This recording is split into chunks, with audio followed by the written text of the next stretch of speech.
Welcome to the Real Estate Show on KMED. Pete Belcaster and Joe Brett, the real estate guys, with you today, and thanks for joining us here on KMED. We're both real estate brokers with John L. Scott in Southern Oregon, and we get together with you once a week here on KMED to talk about all sorts of real estate-related issues and topics through almost 9 years' worth and over 400 shows. And, you know, one of the things, Joe, is that we never want to run out of topics to talk about in real estate. And we start 2018, there's just all sorts of things out there, topics, issues, buyers, sellers, renters, investors. I mean, everybody's active, it seems. Otherwise, why get together every weekend and talk about all these things? Yeah. It's really not much of a media show, no matter what the topic is, but we never do. Actually, the industry changes so much. We've seen it come from the big slide and back roaring as it has. And now we even see another January, the third one I've seen in a row, where we've got pretty robust activity, even in what are typically down months for real estate because of the buyer demand and the low inventory. Right. So it remains a market that is working full time. Robin Simpson is the president of Southern Oregon Multiple Listing Service. She's also an agent in our office with John L. Scott. Robin's been here before. Nice to have you here. Hey, Pete. Hey, Joe. Thanks for having me. So, like you had a good year too. I know. Absolutely. The real estate market is robust. Is the good word to describe it, right? Well, it is. It is. I mean, it's moving fast, and I think we had like 8 days right at Christmas that slowed down a bit. I'm like, seriously, like 3 days before Christmas and 3 days after, and then the minute New Year's hit, I had a listing that hadn't had any showings in a week and a half or so. 6 showing, 3 offers. 2 days after New Year's. Jeez. That must have been priced really, really well or something, huh? It had been on the market for a while during the holidays, during the but then holiday. all of a sudden, I mean, buyers are poking their head out of the Christmas fray, Yeah. right? Yeah, and I think a lot of them too just want to get through the holidays before they take on the showings and all of that comes with that. Yeah. And boy, I saw new listings coming on as of January 3rd. That Tuesday Tuesday, Wednesday we're really getting going. Well, people always say everybody waits, winter till after the holidays, and buyers are out there. Used to be the obviously, spring, but now it's time to go if you want to go. Winter is such a great time to sell. Yeah, it is. It really is. It really is. Anyway, Susan Tokars-Krause is the president of the Rogue Valley Association of Realtors, who's responsible for today's show. And Susan is also a realtor up in the Josephine County area, your own business. And what's cool about Susan, Joe, I didn't know this, but she's like you're like an original caver.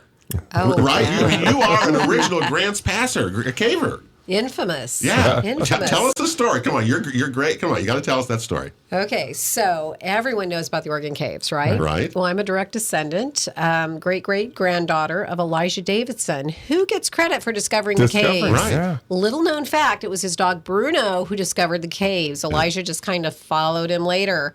And anyway, so my family's been there a while. You've been in Josephine County a long time, do you that's have for to, sure. You don't have to pay fees then when you go there, or I do, and every time I say, hey, I'm related, they go, yeah, you and about 100 others. Go and get in line. Yeah. Well, Susan, it's nice to have you. I know, right? Yeah. It's nice to have you join us. Josephine County is a hot real estate market. I mean, we talked about that before our show. There's a lot going on there right now, isn't there? Oh, there is a lot going on. We've got a lot of political issues. We've got a lot of regulatory changes, and we have a lot of people looking for homes that are affordable. And that is a challenge for us. But there's a lot of activity. If it's priced well and it's in that under $300,000 price range, it goes like that. Yeah. Under 30 days is pretty much the norm. I think it's somewhere between 63% of all of our sales. Isn't that just remarkable? I mean, how fast a lot of this is happening right now. Now, RVAR, which is the Rogue Valley Association of Realtors, and the SOMLS, I just want you to tell people that you're kind of together, but you're separate and you're different, right? Okay, so just tell people briefly what the difference is. Well, RVAR is the nonprofit side of things. We are member services, and we are the association that, we're mandated by the Oregon Association of Realtors. We've got that whole little hierarchy there. The hierarchy thing, yeah. Yes, we have our own board and so forth. But the data, the information we need for us realtors to do our business, that's all the MLS side. And they're the revenue producing side of things. And they're the ones that provide the services that we rely upon to get this data feed to show people properties. You know. So and RVAR does that political political the advocacy. political part, You know, We do. So they really advocate Which for is private huge. homeowners' rights. Yeah. So Robin, the SOMLS is the data gatherer then. We're the data tech side. All of the information when you do a listing or you do any of that, it goes into your side. Yeah, and we're in charge of taking all of that data and all that information, A, protecting it, and B, syndicating it so that Zillow can have maybe a little bit of accurate information sometimes. Well, that would and be it goes encouraging, wouldn't it? out all Yeah. to the brokerage websites. We're also, we also demo technology for the agents so that our real estate brokers are the highly most proficient brokers, and they offer the best service because they can have all of the tools that they need. So we check all that out for them, make available what is really going to be working for them, and make the client experience better. And Pete, when Rick Harris and Colin Mullane were in to emphasize that point on RVAR and the political aspect or the lobbying aspect, they go all the way to the federal level. Yes, they go do. all the way to D.C. with their affiliations with our state and National Association of Realtors.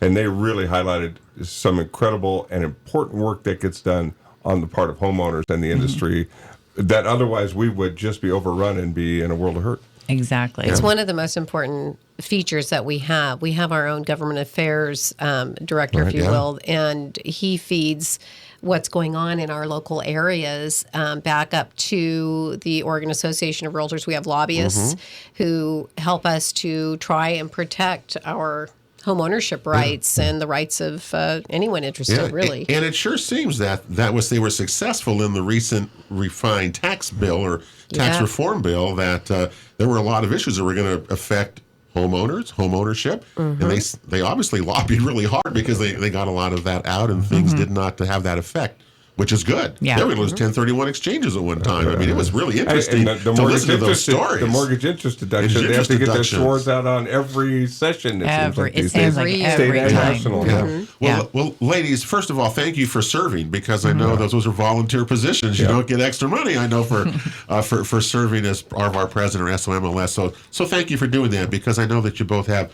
the best interests of both work. agents and the kind of making that world go well, and the consumer at the other end, which is very important for buyers clients. and sellers and renters Absolutely. and investors. So thank you for your service there. Okay, let's talk about what we just went through in 2017. It was an amazing year. Although Jim Ripley, when he was here the other day, said it really wasn't that different from the year before. I mean, they had $759 million last year. It was $755 the year before. So it was pretty close. So just your impressions of what took place, the highs and lows, and then we'll talk about kind of what's happening today. Well, I think that 2017 was fast moving in the under 300, as you were talking about. Really hard to find homes at that price range, so we saw a lot of multiple offers. Yes. And as the year progressed, we saw more and more markets come on, and there was very little in the higher end. And then we saw more and more come on in the higher end, and more sellers get Later a little on bit in the break year, yes. later Yes. on in the year. Yeah. So we have a much better inventory in the 400 and above. In fact, in 750 and above, we've got a little bit more than we need right now. Would you call it? Did you say that? Because I think in December, the SOMLS stat showed there were no sales. There are no sales in Jackson County, in Josephine County, in the 750 750 and above rate. So does that make that a buyer's market in the luxury market? Would you say, ladies? Well, to a certain extent. It depends. It depends. Yeah, some of the homes that are hitting those price ranges are also in our area, they're rural. And so those are the EFU, the farm properties, Right. and they have a totally different buyer than somebody looking for a luxury home. Sure. And so that's something that we see in Josephine County for sure. And then people looking back to 2007, as we were talking about. Then we go to 2011, 2012, and now they're looking back and saying, hey, my home now has value. And so even though we still have really low inventory, people are reaching out there. They bought their homes at the height of the market. Yeah. And they're starting to put them back on the market, thinking maybe I can recoup some of my value. And unfortunately, they're still reaching a little bit on those, above 650. But, we're getting more interest. We got to thank California for that too. Yeah. So people are coming, as you're experiencing, people came in 2017 from everywhere, didn't they? I mean, it was just I think 40% of sales in our counties are from people moving here, right? The others are people moving up or down, locally, and it's getting harder and harder. Boy, I've got issues with you can't find replacement properties, and that's beginning to be more of an issue than I ever thought it could possibly be, Susan and Robin. Are you experiencing that? Oh, for sure. And it's different if you're coming from California and you just sold your $1 million, 1,000-foot cottage, and you've got this big equity that you're coming here and you can afford whatever you want, and so you have choices. But if you're moving from one house to the other, you're moving from a $300,000 trying to get up to a $400,000, and you don't have that much margin. Your down payment is just a little bit of equity that you have from that, and you're bringing it. It's much tighter. You don't have as much room to wiggle. Yeah. I think the other thing that we're seeing is that because things moved so fast in the first part of the year, because we had multiple offers, because everybody was houses were flying off the market, sellers began, as they always do in a seller's market, raise their prices. They start to raise their prices. More for my property, and they start to go, well, if it's worth $275, then it's worth $300. And then they think about that for a little while, and they think, well, I think I can get $325 for this. I think I get $325. Then they get used to that number, and that doesn't sound so great. And if they got $350, well, then they could get a new car and pay off all of their debt and go into the next. So now they need so much margin, so much equity to come out of it because of what they need, not because of what the market will bear. Right. There's a big difference there. To your point, over a year's time now, your buying power is greatly reduced because those 3.2s that we're looking at in Grants Pass are up there over 300,000. The sellers have figured it out. What they're doing is pushing themselves just past the range of those qualified buyers that can help them get on their way. So we're going to see the market adjust itself. The dynamics will play out. There's a top end that they're going to get, and it's going to work against them at some point. But I'm watching that happen exactly as you describe it. Yeah. Well, we had 2,700 sales in Jackson County last year. Josephine County had 682. The median price, is that concern any of you? The median price in Josephine County is now $228,000, up, we say 11% from 11.2% from a year ago. In Jackson County, the median price is now $264,000. It's at $421,000 in Ashland over the year. I mean, that's really risen. It was under $300,000 in 5 years ago. I mean, that's how much it's risen. Well, and that's huge. If you're talking about a $280,000 house and you think it's gone up 10%, if you could have afforded the $250,000 house in January, and now it's up 10%, it's $275,000, you no longer qualify. Right, and that's really the problem. And where would you think the highest median price in Jackson County rose from? What area? Oh, my West Medford. I was going to say White City or West Medford. It was due. West Medford. And in Josephine County, it's much more even. The areas in Northeast Grants Pass, the areas in Josephine County are much more even in terms of their valuations together. But in Jackson County, you got these huge disparities from Ashland to Jacksonville to White City. It's all over the place. And trying to make sense of it is what we're talking about today here with Robin and Susan. I wonder if West Medford doesn't reflect the fact that those property values got to where investors could kind of snap them up. They've refurbished. They've got them back on the market and have we've had some resurgence there that's much needed and we're seeing developments, new developments, new little sub-pocket subdivisions come up, great. So there's new construction out there, and they're going to be sold as soon as they're built. Yeah. If they say we need 1,000 new housing units each year, right, to keep up with just the current level, right? Then in Jackson County last year, we had 300 of them, so we're 1/3 of the way there. In Josephine County, and in Josephine County, we actually had a decrease, Susan, of new construction. Why? I mean, the demand seems to be there. What's happening with this? Well, and we've seen it in both counties. What happened is when the market tanked, for lack of a better word, people moved on to where they could make money, and that was a lot of our tradesmen. We lost contractors, home builders, some just folded up and retired. We've got an aging population of tradespeople, and we don't have as many new people coming in, and to be able to build these subdivisions, you've got to be able to buy the land that is buildable. The zoning has to be right, and there's not a lot of that out there. You've got to have the money to do it. The development costs are excessive. We don't have a lot of buy-in. Well, I shouldn't say that. We don't have a lot of incentives for those builders to build. That, I mean, obviously there's a profit motive, but You got them on again, a thin margin. very thin margin. And so we have seen some. In fact, I was looking at my stats. In the southwest side, they rearranged how they quantify our stats in Josephine County. Yeah. But there were 66 new units, but yet the largest increase was on the southeast side. Which is very strange. I mean, over a 5-year, Sure. Yeah. average. Period. And these homes aren't being built at they're coming in at $250,000. Well, let's just say this. If you're talking about a housing crisis, and your commissioners in Josephine County have declared that, right? The housing crisis there. Yes, they have. You get 37 new constructions in this county of 80,000 people. That is not going to solve your problem. You're getting deeper and deeper in the housing hole every year as a result of this. Yes. Wow.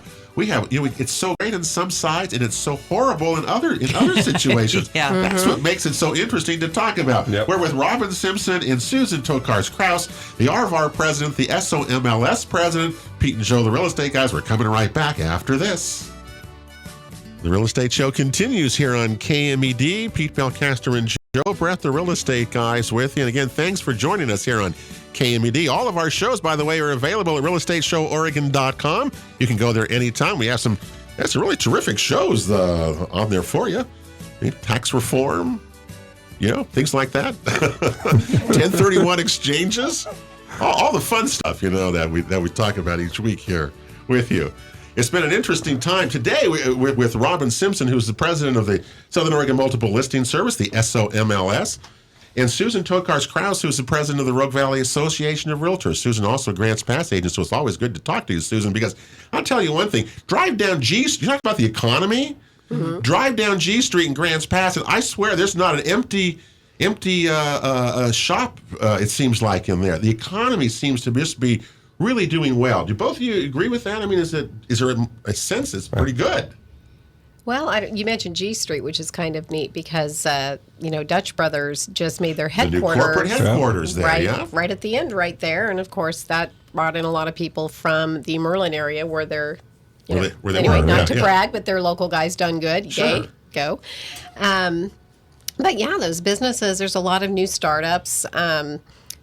Home-based restaurants, people going out to the restaurants. That's always a sign of a good economy. Mm-hmm. Right. So, Yeah, it's a good economy. I recommend the Bohemian, the Laughing Clam on G Street. Well, there's some great places. great martinis over there. Not that I've done a lot there's- of research there, but yeah.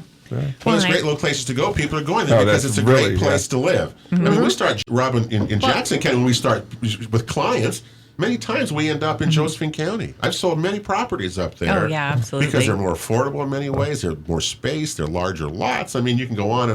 And the weather is great, and it's a great place to be. Mm-hmm. So They have lots of rural that's close lots to of town. rural. Yes, it's very where close to we're town. getting kind of spread out, and to go real rural, you're looking out at Sam's Valley and Shady Cove, and you far start to out, get yeah. a 4-day route march to get into work. Yeah. Let's talk about rural properties for a second. It's always one of my favorite topics, is we've talked about it so much in terms of recreational marijuana and how that's changed how people are perceiving, rural properties. The stats show in Jackson County, 563 rural properties sold last year, 7% increase in value to 365. That was, by the way, down from a year ago. Mm-hmm. And in Josephine County, guess what? It's up. Rural sales were up. Surprise. 520 of them with an average gain in value of 15%. Is it all marijuana driven? Do you ladies think that? Tell me what you think of that. Oh, no. And I think part that contributes, that perception contributes to part of the problem. Yeah. Is that a seller that has a rural property thinks it's worth twice as much as it is because it has the possibility of being a grow site. Being a marijuana grow site. Yeah. But I think cannabis grow site. I use the wrong word all the time. Sure. I more and more hear people that just say, I want a house where I'm not reaching out my bathroom window and touching my neighbor. Yeah. Right? They just want space. Some space. And it's not necessarily like they want to run cows or horses, and some do, but they really just want to spread out and feel a little bit of privacy. Yeah. Yeah. Most people do, yeah. Yeah, and we see that a lot. And we have the way that we're set up, we have this central city area, and then we do spread out from there. And so a lot of the people coming in wanting to buy in the rural areas, just like Robin said, they want to be where they don't necessarily can see their neighbors. So they want about 5 acres. Yeah. And they can get that out our way. In Josephine County, all those 5-acre plots all around in the rural areas, and they're wonderful, aren't they? I mean, you go out there, boy, they're not in Jackson County, I'll tell you that. No, you got to go out. You got to go out. Out. Yeah, you go to Josephine is where they are.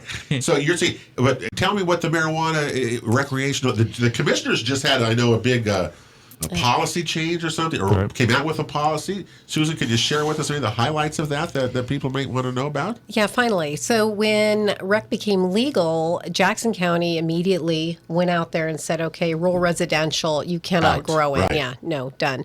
And Josephine County did not do that. There's a lot of reasons they didn't, but they didn't. So now they're addressing that because that whole idea of living out in the rural area, not seeing your neighbors, has been a challenge for those that came in on the rural residential and legally wanted to grow cannabis. And they followed all the guidelines and did all that. But then there's the other characters that came in and did not. Right. So that rural lifestyle has been compromised for a great many people. Yes, it has. You're right. And they're very disappointed. And so they've made noise. And so now the commissioners did act back in December.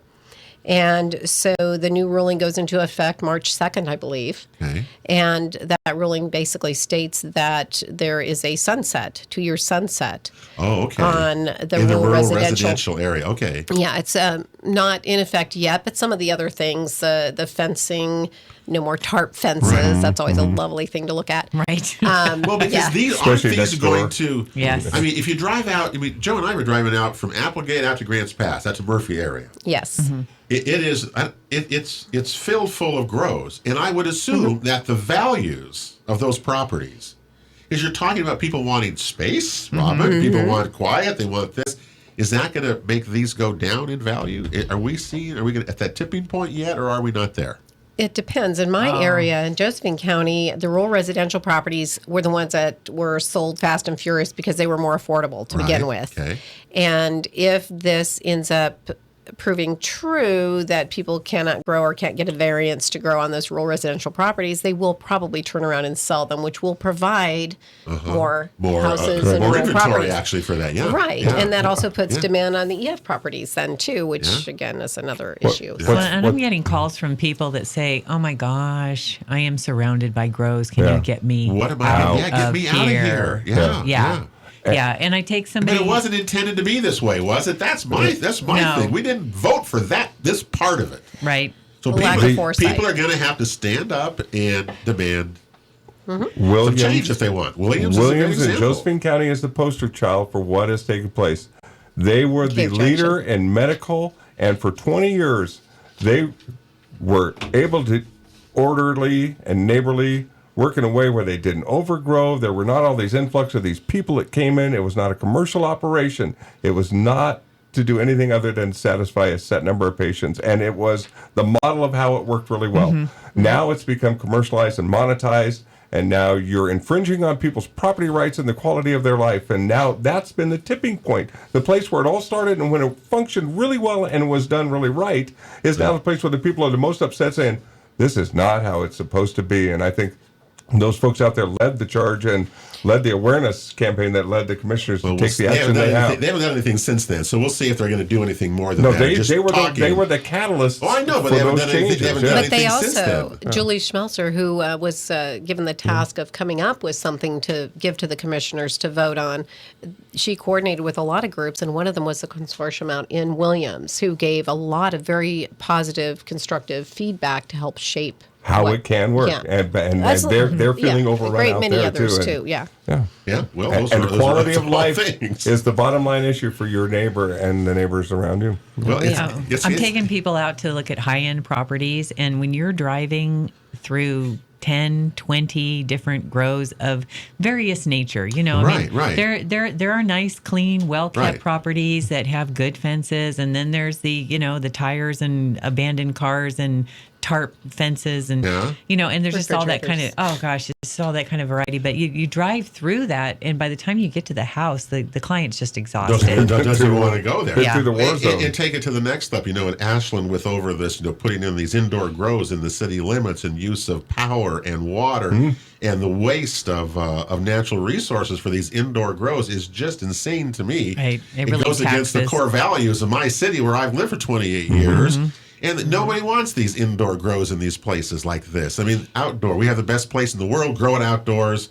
But the whole thing is so interesting. It's a cash business, and it's a $1 billion business, and we're only the third year into it. So we have a lot to talk about still in the future conservation about that. Capital of our region. We got a break coming up here. We're talking with Robin and Susan today on the show. When we come back, the listings are up, though. Did you know that, Robin? Yes. I mean, they're up like 10% from a year ago. Yeah. But that's still nowhere near what's pending needed. sales was up 38%. Pending sales were up. So we sold 38% more, and we only listed 10% more. So we're still That's a 20% behind. gap somewhere in there. Still behind. It's still not there. Yeah. So, It's that shrinking inventory. and as a result of that, prices, this is a supply and demand business. If I've ever seen one, it's real estate. And supply and demand makes all the difference. We're going to take a quick break. Got more Real Estate Show here today with Pete and Joe. We're coming right back to KMED right after this. The Real Estate Show rolls on here on KMED. Pete Belcaster and Joe Brett, the real estate guys, with you. Next week here on the show, Guy Giles will be along. We'll talk about mortgage interest rates and what's happening with those here as we're moving on into January, or through January now. Guy will be along next week. Werner Costanza, Better Built Construction, be along talking about getting ready for outdoor landscaping. Remember now, Joe, remember one of the things that outdoor landscaping is one of the top things that buyers are looking for, remember? So, we're going to talk about that and what you can do to your house to make it look prettier. Because you got to have curb appeal, right? You got to have curb appeal. Yeah. Because if you have a listing, if you have a listing that's been sitting there a while, it's either a bad place or it's overpriced, right? That's only the two things that's keeping it from selling, right? That's it, yeah. Yeah. All right. Condition and price. Condition and price. Location's in there also. I'll throw a little location in. Well, and that's where we get the price. Price. Yeah, exactly. Again, everything can be overcome by price. Yeah. And by the way, we're talking today with Robin Simpson, who's the president of the Southern Oregon Multiple Listing Service, and Susan Tokarz-Krause, who is the president of the Rogue Valley Association of Realtors, and Arvar is a sponsor of today's show. We're talking about kind of what just took place in 2017, looking ahead to 2018. What on the horizon makes you too nervous? Is there anything that you're looking at 2018 that a heads up that you think that people might want to know? I'm feeling really confident about 2018. Just the activity that we came out of the gate. Interest rates are hovering in the same location they have been for quite some time. And it's not that they won't go up. They will. Sure, There's just not that imminent, we're going to be 7% by December, kind of a thing where it starts to make things unaffordable. And as we discussed earlier, the market itself will determine the sellers that are overpriced. It will stabilize them. They're going to have to come down and or not sell their house. Or just not sell their place. Yeah, one of the two. But as this market continues, more and more people are aware of it. More and more people are willing to put their house on the market. More and more people are out from underwater. So we have all of those positive things in our favor. And even though it's a hot market, it's not a bubble market. Right. Our prices are going up, but our financing is stable. Lending has not gone crazy as it was prior to the Great Recession. I mean, that seems to be the thing, the difference, the big difference between then and now. The correct? Singular, the biggest difference. Exactly. If you go back to then, you'll see that there were 110% mortgages. I mean, that's insane. We do have high value mortgages, FHA mortgages, VA, but those are intentional to bring people into the market, and people are responding. In fact, both of those programs raised their lending limits just recently quite a bit. So that's bringing that sector into the market, whereas they were precluded from it before. So, and like Robin says, from the get-go, I mean, we've been crazy busy. And every agent I talk to is crazy busy, and they just want more inventory, more to show their clients so that they feel that they have some choice in what they're buying. Yeah, well, we're all looking for properties, and it's difficult to find. I mean, in our offices, people are always looking for something. If you have something coming up, I mean, because the demand is there, but the inventory is not there to support it. Well, and we're starting to see a shift there a little bit too, Pete, is, like in our sales meeting, we always say, hey, we have a new listing coming up, or hey, I have a buyer need. Right. I'm looking for a 3.2 in Grants Pass for 285, like you said.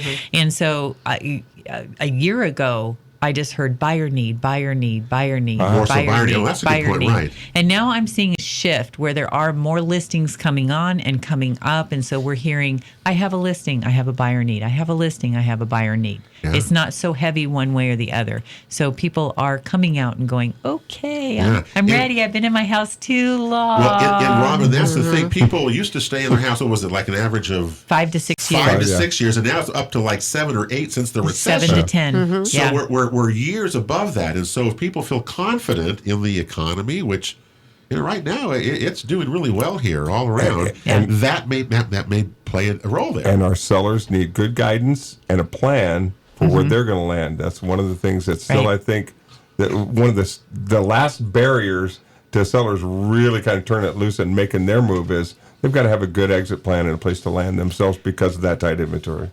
The key word there is plan. Yeah. That's a lot of the sellers, I don't know if you're seeing this, Robin, but when they put their properties on the market, they've been thinking about this. They've been watching what's been going on. Hopefully they've been working with their trusted real estate professional, and we've been guiding them through this process. So they put their home on, you were talking about curb appeal, prettiest package will indeed win the day. So, planning is all important, and that's what we've been seeing, a lot more planning going on. Maybe some of the prices on the higher end are a little bit wishful thinking, but, the offers bring those right back into line. And so, I agree wholeheartedly with what Nothing Robin like said. a dose of reality for our lovely sellers. I think we're seeing a situation too where tradition is kind of getting broken apart. So if you're a seller, traditionally, you have put your house on the market and you find what you want to go live in and close simultaneously, and you move once. Right. And nobody likes to move. No. Right. And moving is just horrible. It's a bad word. But I'll tell you, you will have so much better chance of selling your house quickly and getting exactly what you want if you have an interim plan. I'm talking even just like pack your stuff up in a pod, have them take the pod away. You go find an interim place, whether it's with family or in a motel or whatever, and have that plan in place so that you can put your house on the market without a contingency, without saying seller has to find a home, because buyers don't like that. Buyers don't want that. They want to get in. I know. They're not going to get tied up in something where you may or may not find something you like. And don't you find also... Been through some of those? Let me ask you both this. Do you feel that today, if someone's looking... people are spending $300,000, $400,000, $500,000. They want it move-in ready, don't they? Yep. Oh, absolutely. You can't have a lot of problems with it, right? No, I mean, is that what you no. both experience? No. Well, yes and no. And it's funny because people wanting to move in. So we had earlier in Oregon and then locally, of course, when you have landlords being penalized for, raising rents and whatever, and they were fearful of what was going to come down from the state, from the legislature. Oh, yes. So we saw an increase in rental properties coming on the market for sale. Right. And so those were responded to by buyers wanting a home to live in. Yeah. So then we had, the tenants who had, no place to go. And we see that continuously. And so their offers are coming in with, requiring evictions. So they're wanting something move-in ready that's tenant occupied, and they're willing to sacrifice maybe, but then you've tenants who have no place to go. So it's been really challenging, and we see that a lot in our market. Well, we have a housing crisis in both counties. Renters, we got issues of vacation rentals and rental. Investors, the entire thing is really up in the air, and we're out of time, so we're going to have to go. We'll have to continue this conversation. I hate it when that happens. And Susan later. But it is a great time to buy. It absolutely is. It's a great time to sell. Sell. Bye. Susan and Robin, thanks a lot. That'll do it for the Real Estate Show this week. Have a great week, everybody. God bless you all. We'll talk to you next Sunday here on the Real Estate Show. You've been listening to The Real Estate Show on KMED Radio, presented by the Rogue Valley Association of Realtors, along with John L. Scott Real Estate of Southern Oregon and Bank 34 Mortgage. For guest contact information, download our free app, or to watch a past show, visit us online at realestateshoworegon.com. This show is produced by Table Rock Productions. Join us again next weekend for Southern Oregon's one and only Real Estate Show on KMED. And thank you for making the Real Estate Show part of your weekend.